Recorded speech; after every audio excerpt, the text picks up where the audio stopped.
Se paz é mais doce, me deixes gozar.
Então, mais uma vez, bom dia a todos. Nós estávamos com alguns problemas de som. Penso que agora vai funcionar.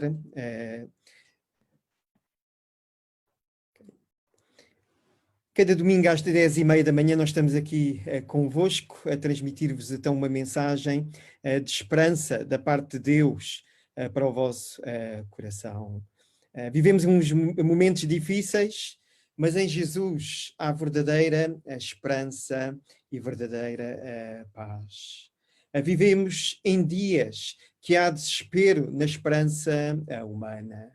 Os nossos pilares não são suficientemente firmes para suportar as tempestades da vida. As tempestades, quando chegam à nossa vida, elas desabam sobre nós e abalam as nossas estruturas. A nossa força é fraca.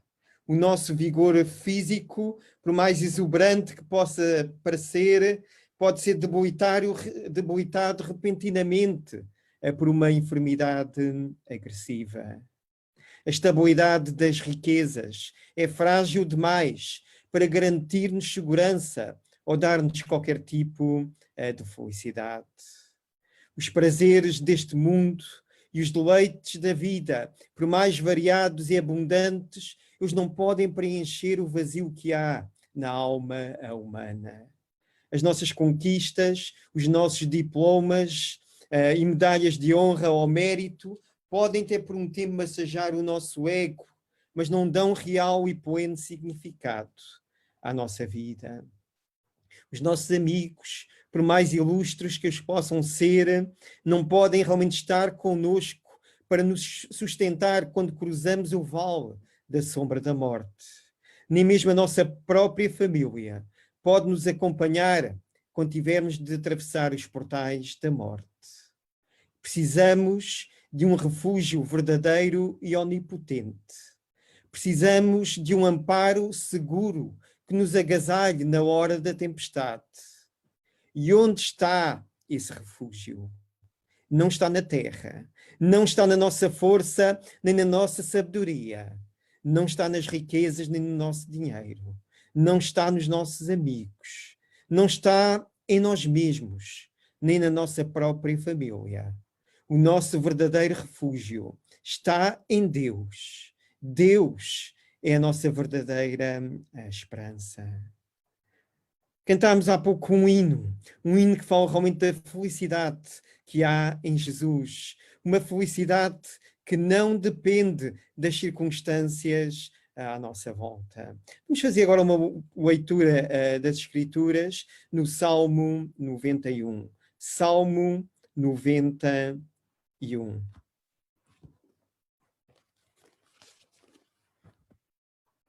Diz então assim o Salmo 91. O que habita no esconderijo do Altíssimo e descansa à sombra do Onipotente, diz ao Senhor, meu refúgio e meu baluarte, Deus meu em quem confio. Pois eu te livrará do laço do passarinheiro e da peste perniciosa. Cobrir-te-á com as suas penas e sob as suas asas estarás seguro. A sua verdade é pavês e escudo. Não te assustarás do terror noturno, nem da seta que voa de dia, nem da peste que se propaga nas trevas, nem da mortandade que assola ao meio-dia. Caiam 1000 ao teu lado e 10.000 à tua direita, tu não serás atingido. Somente com os teus olhos contemplarás e verás o castigo dos ímpios. Pois disseste, o Senhor é o meu refúgio, fizeste do Altíssimo a tua morada.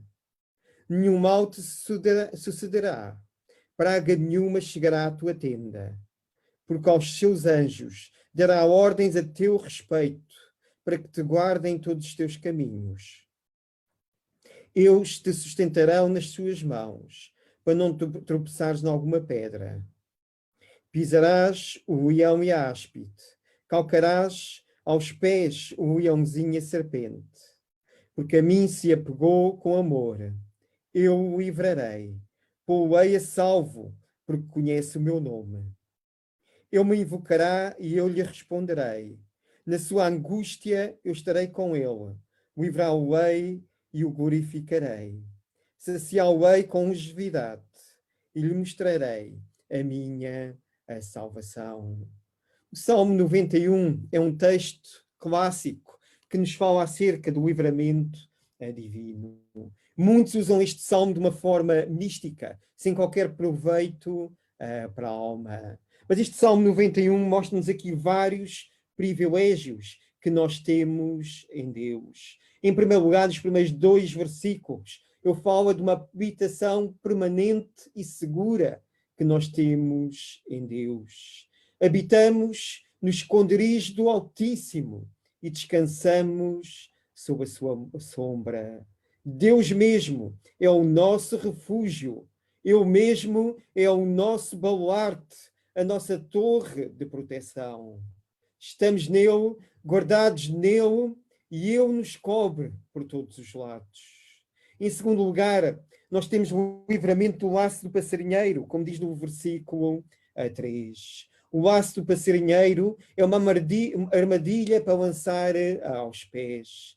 É uma armadilha que tem uma isca aparentemente vantajosa que atrai o pássaro, mas quando ele voa em direção a ela em busca de algo que lhe parece trazer vantagem e prazer, descobre que foi aprisionado. Deus é quem livra os nossos pés da queda e nos afasta desta armadilha da morte. Fala também da peste perniciosa. A peste perniciosa, aqui no versículo 3, é uma pandemia que assola e mata. Vem como uma onda devastadora. Nenhum castelo, por mais seguro, a mantém do lado de fora.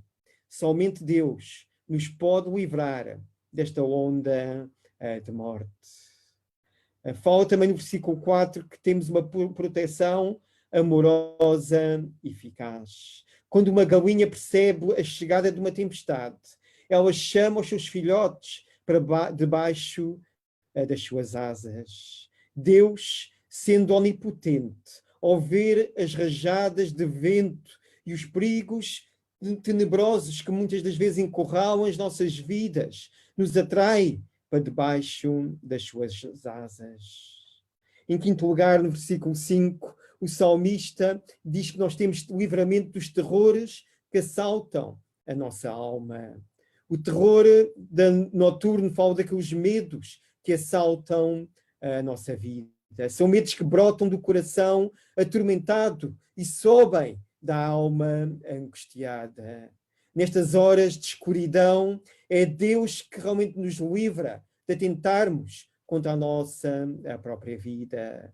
Deus nos livra não apenas dos perigos invisíveis na calada da noite, mas também nos livra das ameaças reais que tentam atingir-nos como setas cheias de veneno na correria da vida diurna. Em versículo 6, reforça também isto, temos livramento dos perigos visíveis e invisíveis. Nos versículos finais deste salmo, vemos que podemos descansar nas promessas de Deus. Depois do salmista falar de todos os perigos, de falar realmente do socorro que temos da parte de Deus. Eu falo no versículo 11 a 13 do ministério dos anjos em nosso favor. E eu termino com as promessas de Deus que temos asseguradas. Aqueles que se apegam a Deus com amor têm de Deus a promessa do seu livramento. Aqueles que conhecem o nome de Deus são colocados a salvos. Aqueles que invocam a Deus recebem a Deus respostas às suas orações. Mesmo que a angústia chegue às nossas vidas, a esses realmente Deus vai dar a sua presença, o seu livramento, a sua recompensa e a certeza de uma vida longa na terra e a salvação plena das suas almas. Vamos curvar as nossas cabeças, vamos orar e vamos pedir a bênção de Deus para o culto esta manhã. Pai, te agradecemos porque tu és um Deus que protege as nossas vidas. Tu cuidas do teu povo. Tu cuidas de cada um de nós individualmente. E por isso, os nossos olhos estão postos em ti. Pedimos o teu cuidado por cada vida que nos está a assistir ao culto esta manhã. Pedimos que tu possas falar esta manhã a cada coração. Que tu possas comunicar aquilo que tu queres a cada um de nós. Que nós possamos ter ouvidos atentos e sensíveis à tua voz e possamos te obedecer. Pedimos isto em nome de Jesus. Amém. O próximo hino que vamos cantar esta manhã tem como título Conta as bênçãos. As bênçãos de Deus não têm fim. Mesmo no meio de uma situação caótica que estamos realmente a viver, as bênçãos de Deus continuam a ser derramadas do céu e é impossível a enumerar essas bênçãos. Conta as bênçãos.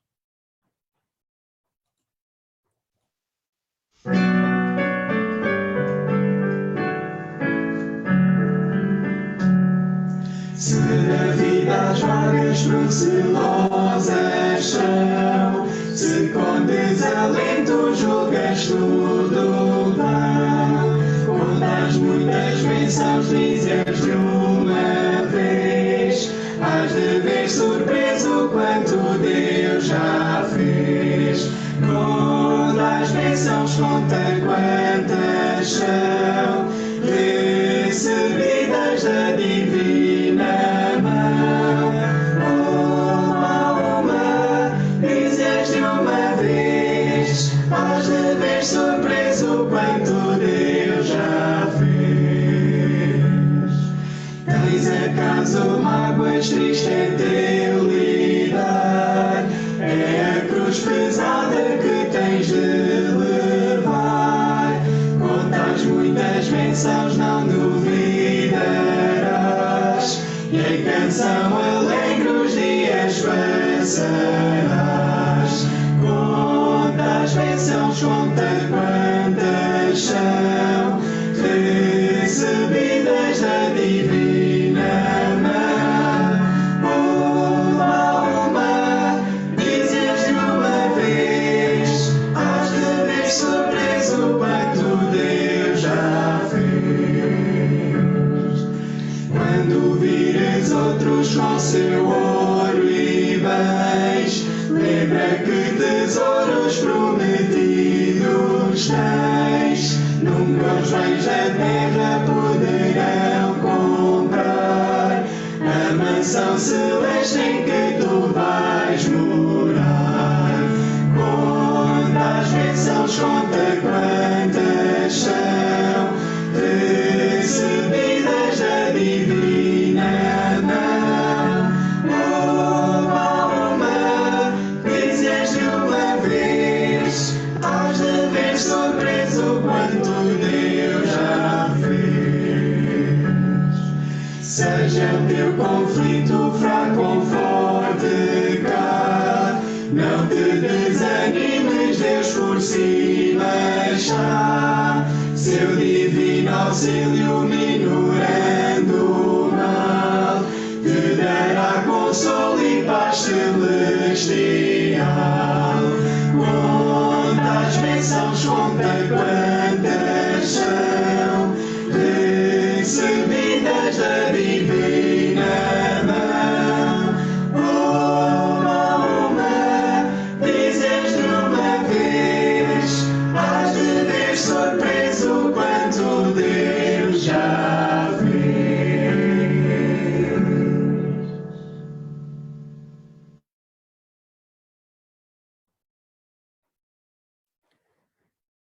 Esta manhã vamos ouvir a mensagem da parte de Deus.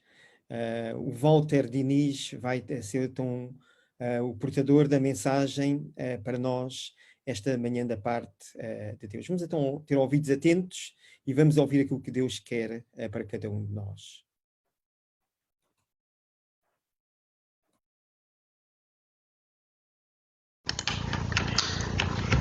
Olá, muito bom dia. É um prazer estar aqui convosco para estudarmos juntos a Palavra de Deus e ver os ensinamentos que ela tem para nós. Esperamos que seja um tempo abençoado para todos nós. E neste período em que estamos todos nas nossas casas, neste período de confinamento devido ao coronavírus, aqui algumas questões que têm surgido relativamente às máscaras. Devemos ou não utilizar máscaras? Realmente as máscaras são benéficas ou não são benéficas? Porque é que alguns países adotaram as máscaras e outros países não estão a adotar as máscaras? Mas quem é que está a falar a verdade sobre esta situação? E realmente aqui a questão da verdade é uma questão muito importante. E hoje eu gostaria de abordar no estudo que vamos ter juntos hoje a questão da verdade. A verdade à luz da palavra de Deus. Em determinado momento, Pilatos pergunta: o que é verdade? Noutro momento, Jesus Cristo diz: a tua palavra é a verdade. E em João 8,32, falando sobre o poder libertador da verdade, Jesus Cristo disse: e conhecereis a verdade, e a verdade vos libertará. E é por causa deste tema, por causa da importância da verdade, que João, o apóstolo João, escreve a carta intitulada Segunda Epístola de João. Então eu convidava a todos vós que podem abrir as vossas Bíblias na carta de 2 João e acompanhar-me na leitura, que diz o seguinte: o presbítero, a senhora eleita e aos seus filhos, aos quais amo na verdade. Não somente eu, mas também a todos que têm conhecido a verdade. Por amor da verdade que está em nós e para sempre estará conosco. Graça, misericórdia e paz da parte de Deus Pai e do Senhor Jesus Cristo, o Filho do Pai, seja convosco na verdade e amor. O versículo 4 diz: muito me alegro por achar que alguns dos meus filhos andam na verdade, assim como temos recebido o mandamento do Pai. E agora, Senhora, rogo-te, não como se escrevesse um novo mandamento, mas aquele mesmo que desde o princípio tivemos, que nos amemos uns aos outros. E o mandamento é este, que andemos segundo os seus mandamentos. Este é um mandamento, como já desde o princípio ouvistes, que andeis nele. Versículo 7, porque já muitos enganadores entraram no mundo, os quais não confessam que Jesus veio em carne. Este tal é o enganador, o anticristo. Olhai por vós mesmos, para que não percamos o que temos ganho, antes recebamos o inteiro galardão. Todo aquele que prevarica e não persevera na doutrina de Cristo, não tem a Deus. Quem persevera na doutrina de Cristo, esse tem ao Pai como ao Filho. Se alguém vem ter convosco e não traz esta doutrina, não recebais em casa, nem tampouco o saudais. Porque quem o saúda tem parte nas suas más obras. Tendo muito que escrever-vos, não quis fazê-lo com papel e tinta, mas esperei ter convosco e falar-vos face a face, para que o nosso gozo seja cumprido. Saúdam-te os filhos da tua irmã, a eleita. Amém. E como eu disse anteriormente, por causa da importância da verdade, João escreve a carta de 2 João. O propósito desta carta é alertar, é um chamado de atenção à Igreja acerca da necessidade de viver à luz da verdade. Neste tempo muitas heresias estavam sendo espalhadas, falsos mestres iam pelas igrejas espalhando falsas doutrinas, e a Igreja desse tempo, do tempo de João, do primeiro século, tal como do nosso tempo, necessita cautelar-se para não naufragar na fé. Aqui no primeiro versículo diz o presbítero, a senhora eleita e os seus filhos, aos quais amo na verdade. Aqui temos o autor, o presbítero, que simplesmente quer dizer ancião, é alguém que tem a responsabilidade de pastorear e supervisionar um rebanho, e os destinatários, a senhora eleita e os seus filhos, aos quais amo na verdade. A senhora eleita era uma igreja numa casa, uma igreja bem específica, e os membros desta igreja. Então, temos aqui um alerta sobre a importância de viver à luz da verdade. E aqui o primeiro aspecto que eu gostaria de destacar nos primeiros 3 versículos é que a Igreja deve conhecer a verdade. A Igreja deve conhecer a verdade. Vamos ler novamente os primeiros 3 versículos. Diz assim: o presbítero, a senhora eleita e os seus filhos, aos quais amo na verdade. E não somente eu, mas também todos os que têm conhecido a verdade. por amor da verdade que está em nós e para sempre estará conosco. Graça, misericórdia e paz da parte de Deus Pai e do Senhor Jesus Cristo, o Filho do Pai, seja convosco na verdade e amor. Aqui esta igreja estava sendo bombardeada pelos falsos mestres. Alguns deles saíram de dentro da igreja e se converteram em agentes da mentira, em agentes do anticristo. Estes falsos mestres estavam numa encruzilhada, numa forte cruzada, percorriam as igrejas e disseminavam suas falsas doutrinas e espalhavam as suas mentiras. Basicamente, eles defendiam uma filosofia, que é o gnosticismo, que diziam que Jesus Cristo não tinha vindo em carne, que Jesus Cristo não tinha vindo em homem, que Jesus Cristo não caminhou pela nossa terra, não foi um de nós. Isto é uma mentira total. E João escreve esta carta para afirmar a importância da verdade, de sabermos quem é Jesus, quem Ele foi, o que Ele fez e que realmente Ele veio em carne. Quando João destaca a necessidade de conhecer a verdade, precisamos fazer aqui uma pergunta muito importante. O que é a verdade para o apóstolo? O que é a verdade à luz das Escrituras? Em primeiro lugar, nós vemos que Jesus Cristo é a verdade. Em João capítulo 14, versículo 6, Jesus Cristo diz: Eu sou o caminho, a verdade e a vida. Ninguém vem ao Pai senão por mim. A palavra de Deus é a verdade. Em João 17,17 diz: Santificai-os na verdade. A tua palavra é a verdade. A Bíblia também diz que o Espírito Santo que habita em nós é o Espírito da verdade. E esse mesmo Espírito nos capacita para conhecer a verdade de Deus. No contexto da carta, João enfatiza a verdade para marcar um contraste claro com a mentira, para marcar um contraste claro com os falsos mestres, que eram gnósticos, como já disse, nas suas filosofias, e as suas doutrinas constituíam uma forte ameaça à Senhora eleita e aos seus filhos, à Igreja e aos membros da Igreja. Notemos que, nesta carta, a verdade está intimamente relacionada com o amor. Deste modo, João vai preparando uma das suas principais lições em todas as suas cartas, é que o amor deve ser governado pela verdade. E é importante que nós saibamos que a verdade é mais do que concordar com um conjunto de doutrinas, apesar de que isso é muito, muito importante. Conhecer a verdade significa que a vida do cristão é controlada pelo amor à verdade.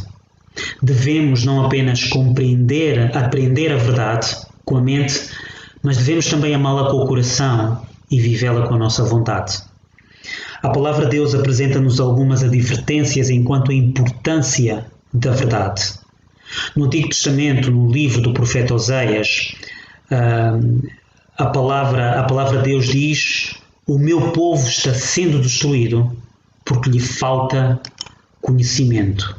O meu povo está sendo destruído porque lhe falta conhecimento. Oséias 4,6. A falta de conhecimento da verdade leva à destruição, leva à ruína. Não apenas aos ímpios, mas também, isso é importante, mas também ao povo de Deus. Em Mateus 22:29 diz: errais, não compreendendo as Escrituras, nem o poder de Deus. Realmente, quando nós não entendemos a verdade, não conhecemos a verdade, há uma grande possibilidade, e seguramente isto vai acontecer, de nós errarmos, de nós irmos pelo caminho errado e de nós pecarmos.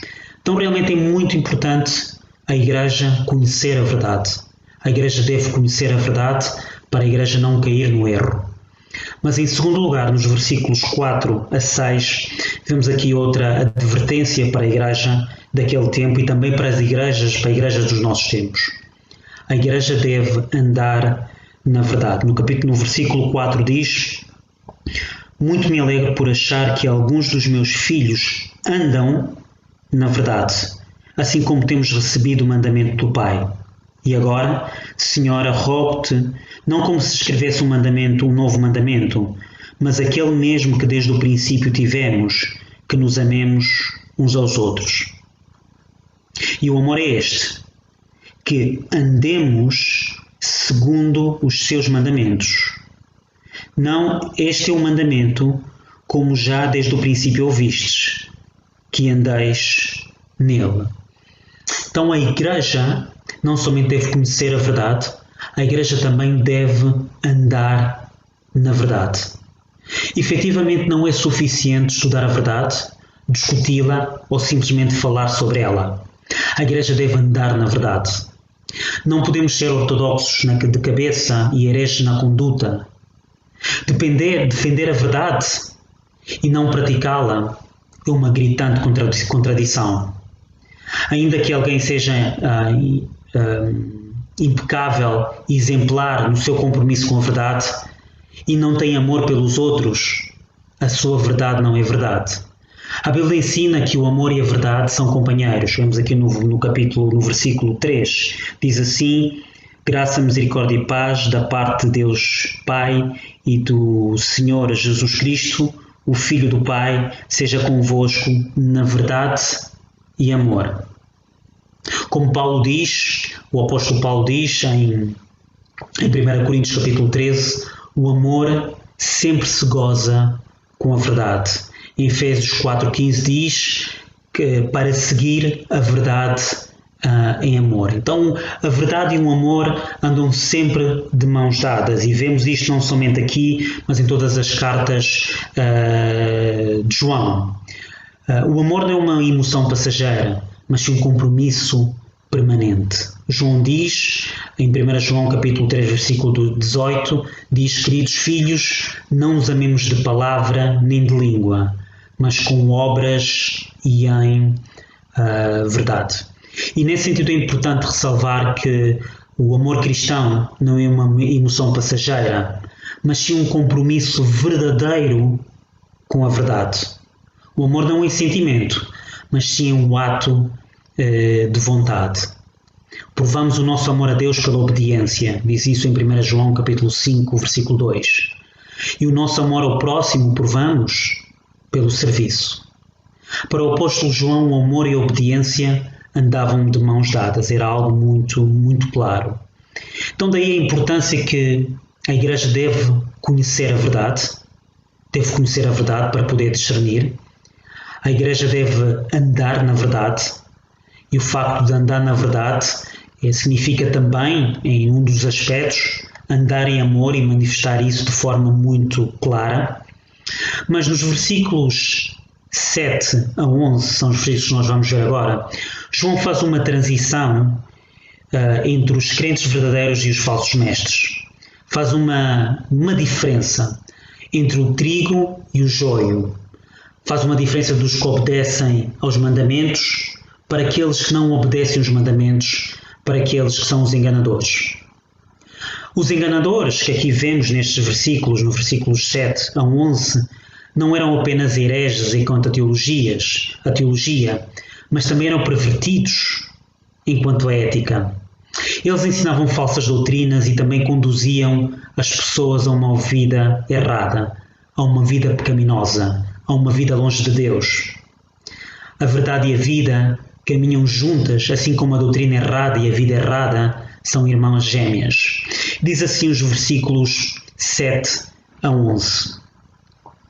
Porque já muitos enganadores entraram no mundo, os quais não confessam que Jesus Cristo veio em carne. Este tal, o enganador, o anticristo. Versículo 8. Olhai por vós mesmos, para que não percamos o que temos ganho, antes recebamos o inteiro galardão. Todo aquele que prevarica e não persevera na doutrina de Cristo não tem a Deus. Quem persevera na doutrina de Cristo, esse tem tanto ao Pai como ao Filho. Se alguém vem ter convosco e não traz esta doutrina, não recebais em casa, nem tampouco o saudeis. porque quem o saúda tem parte nas suas más obras. E aqui temos um terceiro aspecto que é também muito importante, que eu gostaria de destacar. A Igreja deve permanecer na verdade. A Igreja deve permanecer na verdade. A Igreja não apenas deve conhecer a verdade, não apenas deve andar na verdade, a Igreja deve permanecer na verdade. E diz aqui no versículo 7 que estes enganadores de qual fala, estas pessoas que apregoavam o erro, eram muitos. Eles negavam a Jesus e eles espalhavam-se rapidamente. Perante isto, a Igreja deve andar na verdade. Faz-me lembrar aquele versículo que Paulo dizia a Timóteo: persiste tu naquilo que tens aprendido e de quem te inteiraste. E fala sobre o facto de Timóteo ter aprendido desde a infância as Sagradas Escrituras, as Sagradas Letras. E estas Sagradas Letras têm a capacidade de o salvar, de o limpar e de o fazer homem.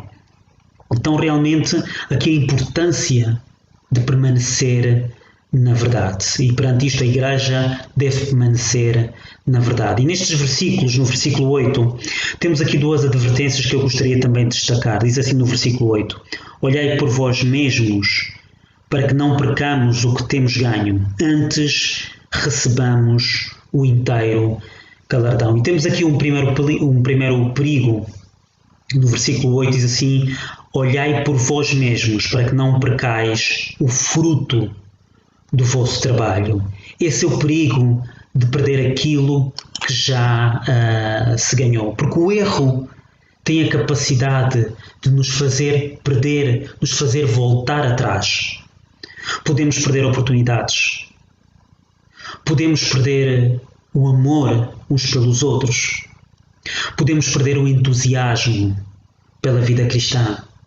Podemos perder a vontade de estar entre os irmãos, podemos perder a vontade de estar na igreja, de abrir a Bíblia, de falar com Deus, podemos perder a vontade de orar. Podemos perder o amor, como já referi, mas também, sabem, irmão, podemos perder a fé.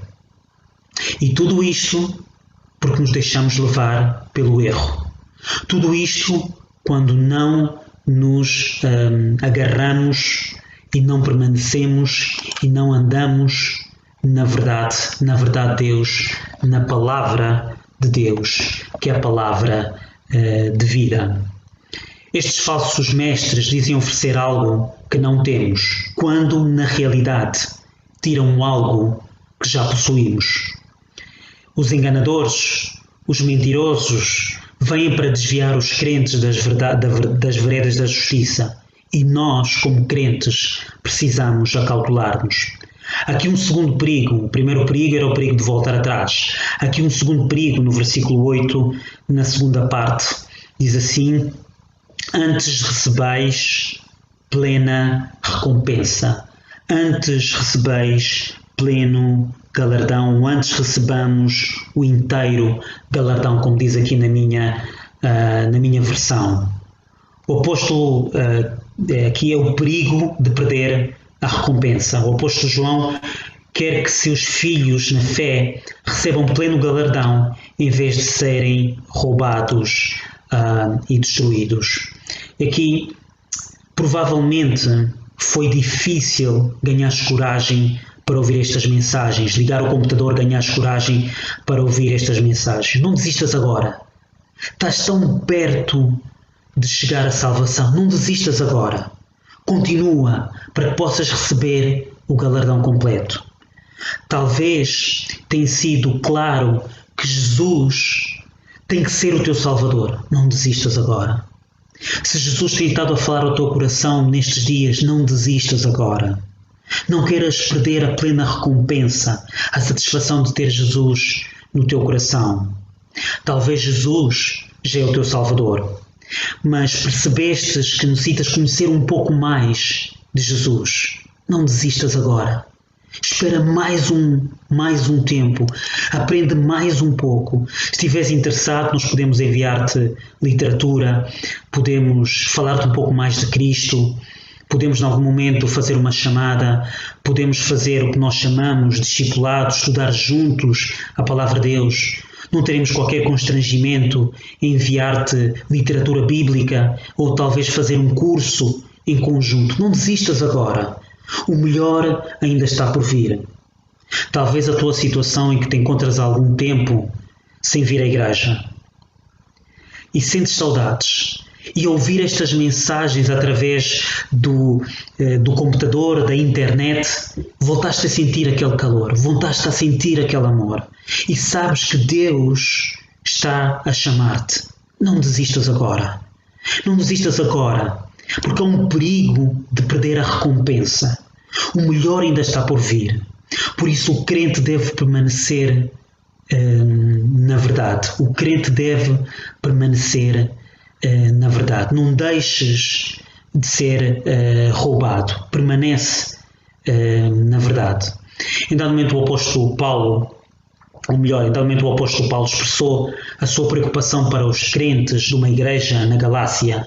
Ele dizia em Gálatas capítulo 4: receio de nós que tenhando eu trabalhado em vão para convosco.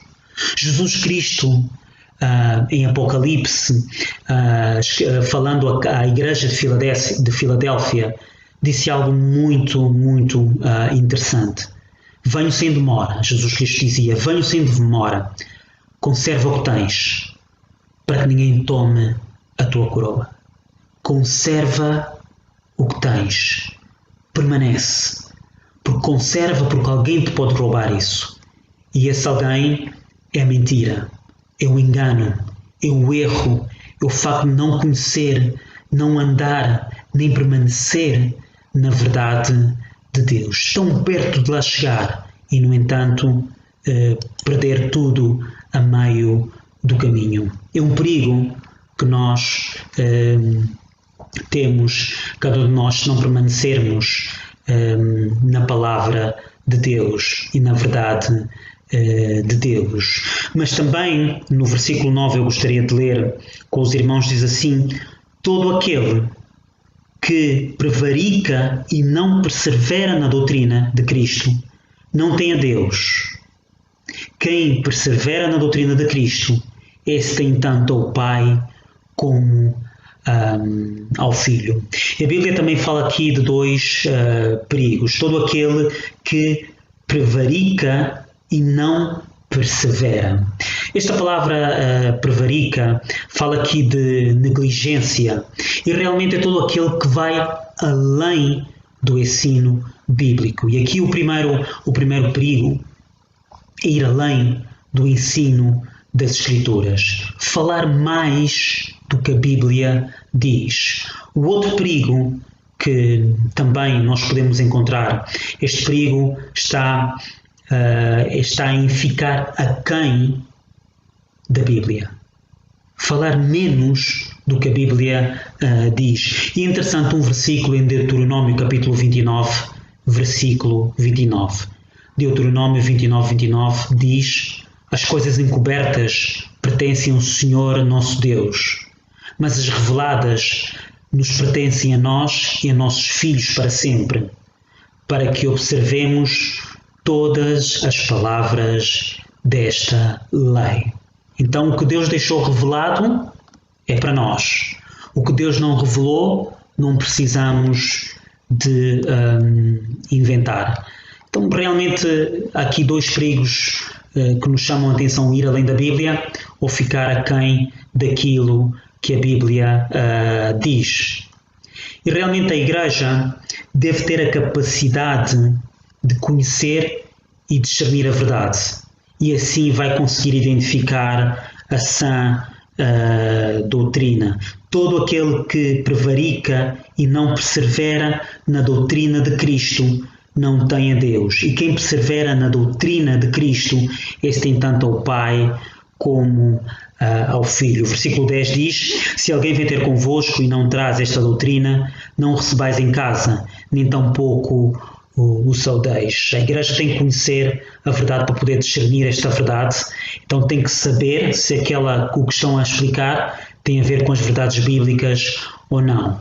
E diz que a Igreja aqui fala de uma questão da hospedagem, de receber em casa, eu no sentido de não ter comunhão, não participar da mesma mesa, do mesmo grupo que estas pessoas. E isto tem a ver basicamente com as questões da hospitalidade. Paulo não está contra a hospitalidade. Ele foi estudado por Lídia em Filipos, por Jasson em Tessalónica, por Gaio em Corinto, por Filipe em Cesareia.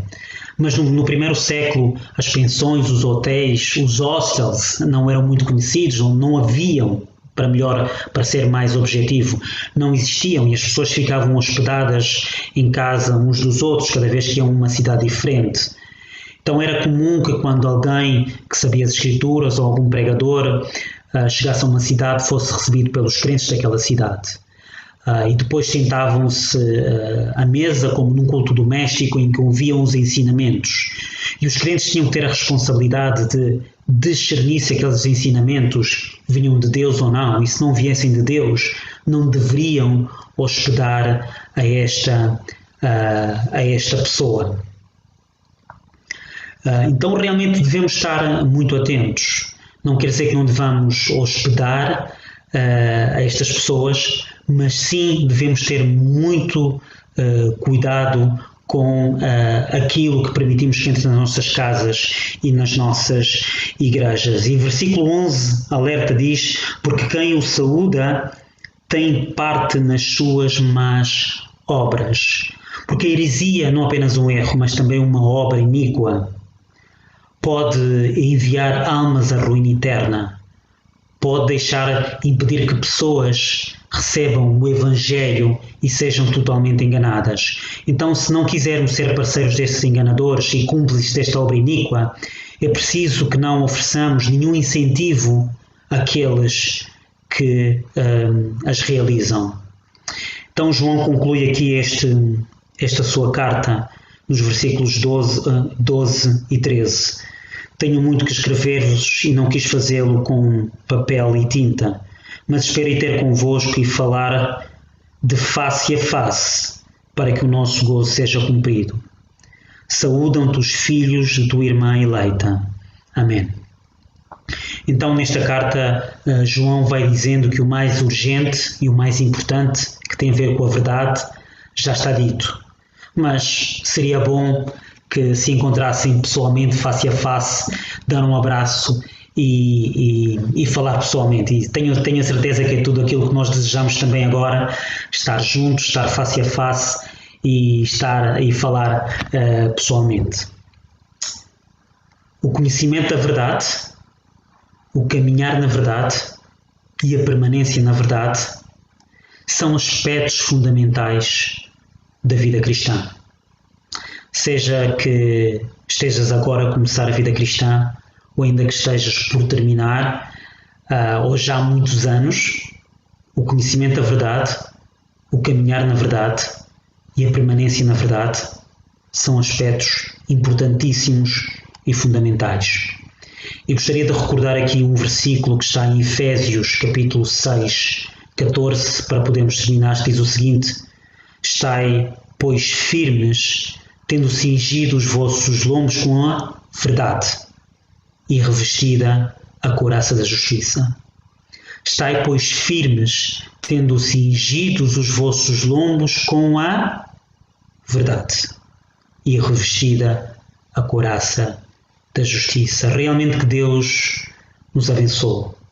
Não estamos em tempos fáceis, os tempos são difíceis, a verdade é cada vez mais camuflada, diluída, mas hoje mais que nunca é importante conhecer a verdade, caminhar na verdade e permanecer na verdade. Que Deus nos abençoe a todos e que tenhamos todos muito bom dia.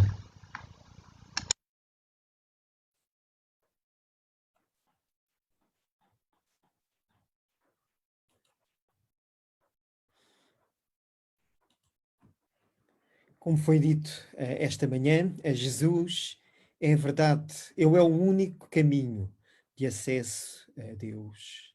Ele ama-te, ele deu a sua vida por ti e por mim naquela cruz. Ele demonstrou ali o seu amor que Ele tem por cada um de nós. E esta manhã eu quero desafiar-vos a conhecerem este amor, um amor que nós não podemos compreender em toda a sua plenitude, que levou Deus a enviar o seu único Filho para morrer por ti e por mim, pelos nossos pecados. Hoje, onde tu estás, quero convidar-te a vires a Jesus e receber este tão grande amor que eu tenho por ti.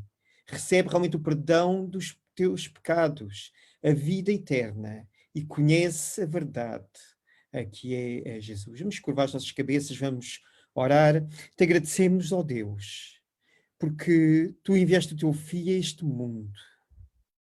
Obrigado pela aquela cruz, onde Jesus morreu pelos nossos pecados. Obrigado, porque Ele é a verdade. Obrigado porque tu nos abriste um caminho novo e vivo de acesso até ti, ó Pai. E talvez alguém hoje ouviu esta mensagem e não conhece ainda a verdade que é Jesus. Não conhece a vida eterna que há em Cristo, o perdão dos seus pecados. Que hoje possa abrir o seu coração para Cristo, que possa reconhecer o seu pecado, que possa, pela fé, ver Jesus morrendo naquela cruz no seu lugar e possa encontrar a salvação que há em ti, ó Pai. Ajude-nos realmente a permanecer na verdade que está revelada na tua palavra. E não só conhecer, mas ajude-nos a caminhar, a andar diariamente nessa mesma verdade. Em nome de Jesus. Amém. O coro que vamos cantar para finalizar o nosso culto é Ser Engrandecido. Deus realmente é a nossa rocha, o nosso porto de abrigo. Num mundo onde nós não encontramos segurança, tudo aquilo que nós tínhamos como seguro tem falhado. Mas Deus não falha. Ele é a nossa segurança. Ele é a verdade. Ser engrandecido.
Muito obrigado por ter estado connosco esta manhã.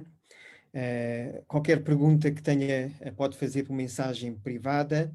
Terei todo o gosto em responder. Jesus em João 14, 27, eu dizia, deixo-vos a paz. A minha paz vos dou, não vos a dou como o mundo a dá. não se turbe o vosso coração, nem se atemorize. A paz é um estado de alma que obtemos quando desfrutamos da plena confiança em Deus, mesmo no meio das tempestades que a vida nos pode trazer. A paz não é a ausência da tempestade, mas é o senso da presença constante e protetora de Deus no meio dessa mesma tempestade. Num mundo marcado por guerra, ferido pelo ódio e até atingido por uma pandemia, encharcado de aflição, nós podemos experimentar esta paz, a paz de Deus, que excede todo o entendimento. Já conheces esta paz? Há descanso na tua mente? Há refrigério no teu coração? Já foste reconciliado com Deus e já desfrutas, portanto, da paz com Deus? Esta paz não nos abandona, mesmo quando nós cruzamos o vale da sombra da morte. A paz que Cristo dá é a paz que triunfa sobre o medo, vence as nossas angústias e equipa-nos para vivermos uma vida vitoriosa todos os dias da nossa vida. Todos os domingos, às 10h30 da manhã, nós estaremos aqui a transmitir uma mensagem de esperança vinda de Deus para si. Esperamos por si. Convide outros para que possam também ouvir a voz de Deus. Que Deus o guarde e abençoe durante esta semana.